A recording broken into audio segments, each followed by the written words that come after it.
ఆనాడు పోటీ చేశా. నేనేంటో మీకు అర్థం లేదు, మీ సమస్య ఏంటో నాకు అర్థం లేదు. ఎన్నికలు అయిపోయినాయి.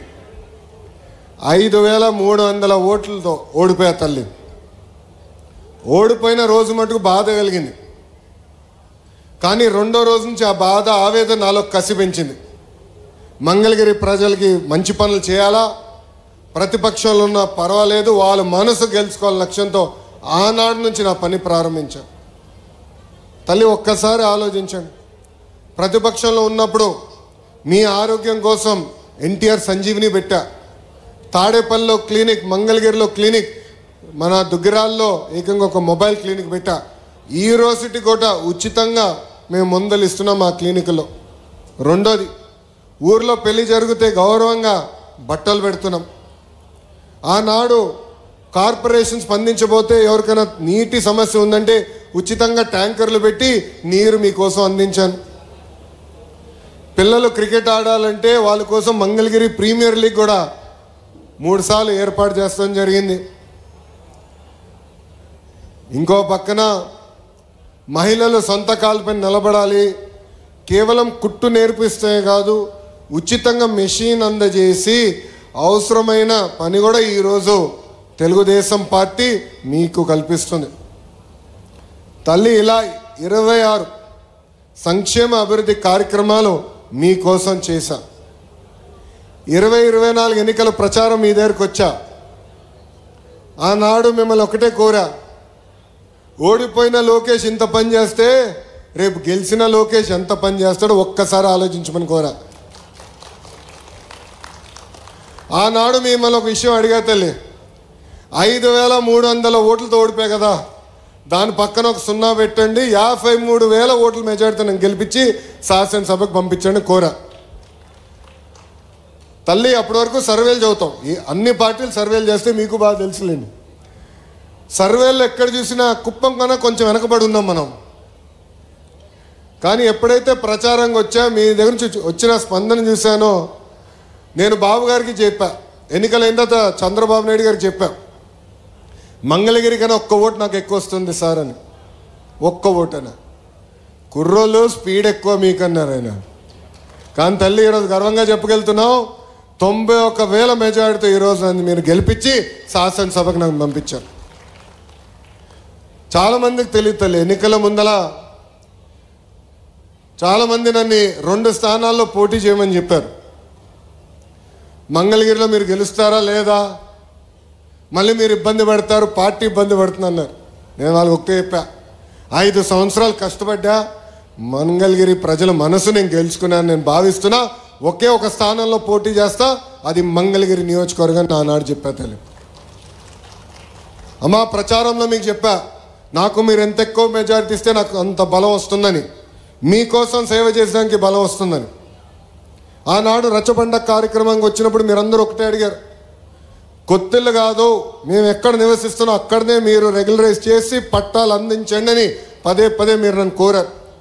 మీరు అన్నారు, దశాబ్దాలుగా మేము ఇక్కడ నివసిస్తున్నాం, మాకు బంధువులు స్నేహితులు పని అంతా ఇక్కడనే ఉంటుంది, మళ్ళీ మీరు తీసుకెళ్ళి ఎక్కడో మూలలో పడేస్తే మళ్ళీ ఆటోలో రావాలో వేరే వాహనాలు రావాలి, మాకు చాలా ఎక్కువ ఖర్చు అవుతుంది, మేము ఎక్కడున్నాం అక్కడనే కల్పించండి అని మీరు కోరారు.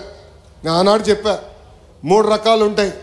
ఒకటి సులభంగా చేసే భూములు, అది మొదటి సంవత్సరంలో చేస్తానని చెప్పా.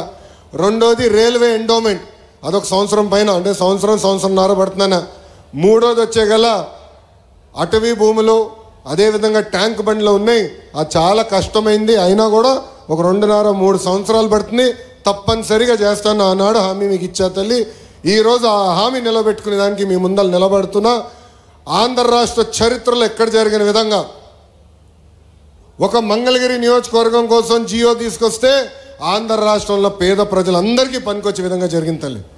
ఇప్పటికీ 7,000 మంది దరఖాస్తు చేసుకుంటే దాంట్లో 4,000 మంది కేవలం ఒక మంగళగిరి నియోజకవర్గం నుంచి ఉన్నారు తల్లి. ఈ 5 రోజుల కార్యక్రమం 3,000 కుటుంబాలకి ఈరోజు ఇంటి పట్టాలు ఇస్తున్నాం. ఆ పట్టాలని మీరు రిజిస్టర్ చేసుకోవచ్చు. ఈ కార్యక్రమం అయిన తర్వాత ఆ పట్టాలని మీరు రిజిస్టర్ చేసుకోవచ్చు.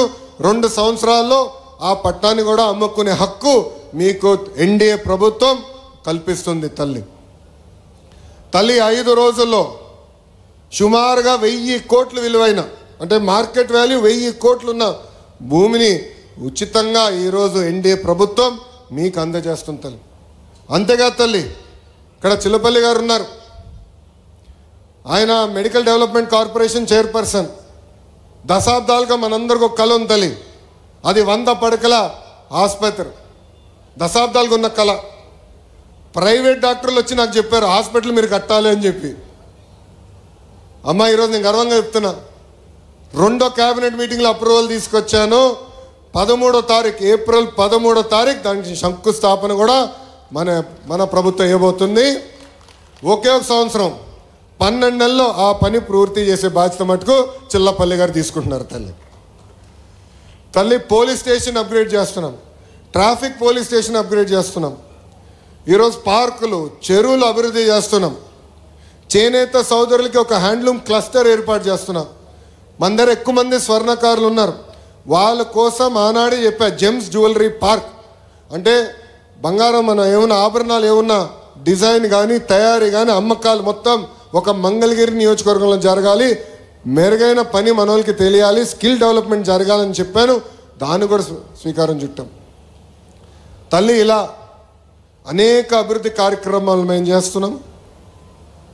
నాది ఒకే లక్ష్యం, తిరిగి మళ్ళీ మీ దగ్గరికి వచ్చినప్పుడు ఏ హామీలైతే నేను ఇచ్చానో మంగళగిరి నియోజకవర్గంలో అది నిలబెట్టుకుని వస్తానని ఈ సభాముఖం మీ అందరికీ నేను మళ్ళీ హామీ ఇస్తున్నా.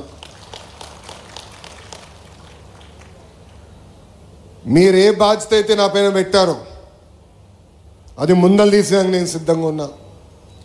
ప్రతి మంగళగిరి ప్రజల్ని నా గుండెల్లో పెట్టుకుని నేను కాపాడుకుంటా, నిలబెట్టుకుంటా. నా లక్ష్యం ఒకటే, భారతదేశంలో నంబర్ 1 నియోజకవర్గం ఏదంటే ఆలోచిస్తే దానికి చిరునామా మంగళగిరి చేసే బాధ్యత మీ లోకేష్ తీసుకుంటాడని ఈ సభాముఖం తెలుపుకుంటూ తల్లి మీరందరూ ఒక్కసారి ఆలోచించమని కోరుతున్నాం. మీ ఇంట్లో కొలతలు తీసినాక వచ్చినప్పుడు Telugu Desam party, Janasena party, Bharatiya Janata party నాయకులు వచ్చారు, అధికారులతో కలిసికట్టుగా వచ్చారు. మీ దగ్గర నుంచి ఒక కప్పు టీ తాగలేదు, ఒక బాటిల్ నీళ్ళు తాగలేదు తల్లి. స్వచ్ఛందంగా వచ్చి మీకు సేవ చేసాక వచ్చారు తల్లి. ఈరోజు 1000 కోట్ల రూపాయలు విలువైన ఆస్తి మీకు ప్రభుత్వం అందిస్తుంటే దాంట్లో ₹1 అవినీతి లేకుండా మేము చేశాం తల్లి. అది ఎన్డీఏ ప్రభుత్వానికి ఉన్న చిత్తశుద్ధి. అహర్నిశలు మీకోసం కష్టపడడానికి మేము సిద్ధంగా ఉన్నాం. ఆనాడే చెప్పా, మీకు ఏ సమస్య ఉన్నా మా ఇంటి తలుపులు 24 గంటలు మీకు తెరుచుంటుందని ఈ సభాముఖం తెలుపుకుంటూ నాకు ఇంత అద్భుతమైన అవకాశం ఇచ్చిన మంగళగిరి ప్రజలందరికీ పేరు పేరున నా హృదయపూర్వక ధన్యవాదాలు తెలుపుకుంటూ మీ అందరి దగ్గర నుంచి సెలవు తీసుకుంటున్నాను. అందరికీ నమస్కారం. జై హింద్. Thank you.